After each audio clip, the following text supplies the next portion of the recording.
ওই মামু, দেখছো কি কি খেলা কোন লেভেলে চলতে আছে কেউ কিন্তু ধরতে পারতে আছে না। কি খেলা রে মামু? ক না ক আগে ক কি খেলা? আরে জামাত ইসলামের এমপি প্রার্থী হ্যাঁ। হ্যাগো দল দিয়ে পদত্যাগ করে এখন বিএনপির সমর্থন জানাইছে। তাই নাকি? হয়।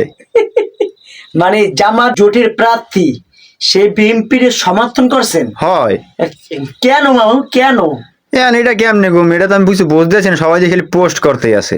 ও, আমি এটা শুনছি যে জামাতে যতগুলো লোক ছিল সকলেই নাকি ওই খেলাফত আন্দোলনের যে প্রার্থী রুহি ভাই মানে গাজী রুহি ভাইয়ের সাথে তারা সকলেই মুনাফিকি শুরু করছেন।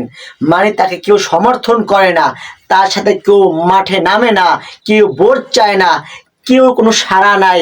এজন্য এই আমাদের গাজী রুহি ভাই জিদে মানে রাগের মাথায় সে বিএনপিকে সমর্থন জানিয়ে সে এই কাজটা করছেন। এখন তোমার বিচারটা কি অবশ্যই তুমি বলো। আমি এখন কি কমু, হেরা জোট করছে, চরমনাইর ভোট নাই, চরমনাই জোট দিয়ে বাইরেই গেছে। এখন হ্যাগো বলে ভোট আছে, হেরা বলে সরকার গঠন করবে। তো হেরা যে এখন জোট করিয়া এখন হেরা একজন আরেকজনের সমর্থন করে না, একজন আরেকজনের ভোটের পরিচালনা করে না। তো হ্যাগো জোটটা করে লাভ হইলে কি? যেহেতু তোমরা আমার ভোটের পরিচালনা করবে না, তোমাকে আমি জোট করে করলাম।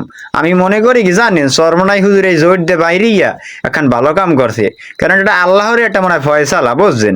নাইলে অনেক ঝামেলা হইতে। মামু টাইম নাই, টাইম নাই, টাইম নষ্ট মামু। খেলা তো জমবে এইবার। জামাতের কর্মীরা কি বলবেন? আসলে জামাতের কর্মীরা তারা সহজে বিশ্বাস করতে চায় না। এ মামু, এই রোগটা আবার কি রোগ? এটা হইছে অন্ধবিশ্বাস।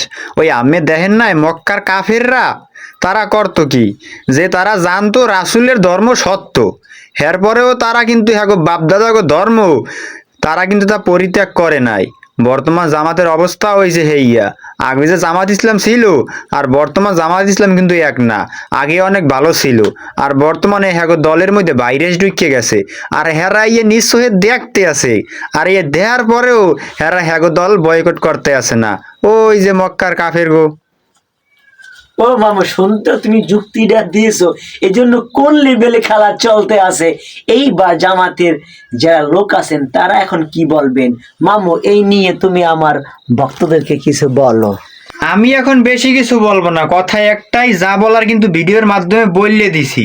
আমিও দায়িত্ব ইসলামী আন্দোলন বাংলাদেশের কর্মীরা একটু বেশি বেশি করে শেয়ার করিয়া আর একজন ইসলামী আন্দোলন বাংলাদেশের ভাইদেরকে দেখার মতো সুযোগ করিয়ে দেবেন। ভিডিওতে ছোট্ট একটা কমেন্ট করবেন, ভিডিও যদি যুক্তিমতো না হয় তাহলে কমেন্ট করার দরকার নাই, আর যুক্তিমতন হইলে অবশ্যই এটা কমেন্ট করে ভিডিওটা শেয়ার করে দিবেন। ধন্যবাদ।